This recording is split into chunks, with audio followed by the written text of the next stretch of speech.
ഇവിടെ വരുന്നവർ ആദ്യം തന്നെ ചോദിക്കുക തെങ്ങും കള്ള് കിട്ടോ ജയരാജേട്ടാന്ന്. ഇപ്പം രാവിലെ അതിരാവിലെ എടുക്കുന്ന കള്ള്, അത് ഇങ്ങനെ മൂത്തിട്ടൊന്നും ഉണ്ടാവില്ല, നല്ല മധുരമായിരിക്കും ഇത് കുടിക്കാനായിട്ട്. അപ്പോൾ ഞാനത് കാണിച്ചു തരാം.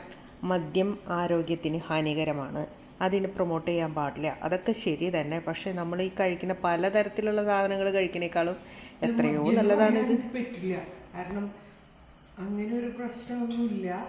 ഇത് നമ്മൾ നീര് കുടിക്കില്ലേ, നീര് കുടിക്കുന്നവരെ പോലെയാ. നല്ല ഒരു തണുപ്പിച്ചിട്ട് കഴിക്കുമ്പോൾ ഒരു പ്രത്യേക ടേസ്റ്റാണ് കേട്ടോ. അപ്പൊ നമ്മൾ വേറെ ഏത് കാരണം ഇതുകളൊക്കെ ഇപ്പൊ ബീർ കുടിക്കുന്നുണ്ട്, അങ്ങനെയൊക്കെ കഴിക്കുന്നുണ്ടല്ലോ, അതിലൊക്കെ എത്രയോ നല്ലതാണ് നമ്മളിത് പ്യുവറായിട്ട് നമ്മളെ തെങ്ങിന്ന് ഇങ്ങനെ എടുക്കുന്നത്, രാവിലെ എടുക്കുന്നത്. ഭയങ്കര ടേസ്റ്റാണ് കേട്ടോ. രാവിലത്തെ ഈ ഒന്ന് തണുപ്പിക്കണം എന്നിട്ട് കഴിക്കണം, ഭയങ്കര ടേസ്റ്റാ. അത് കഴിച്ചു നോക്കണം കേട്ടോ.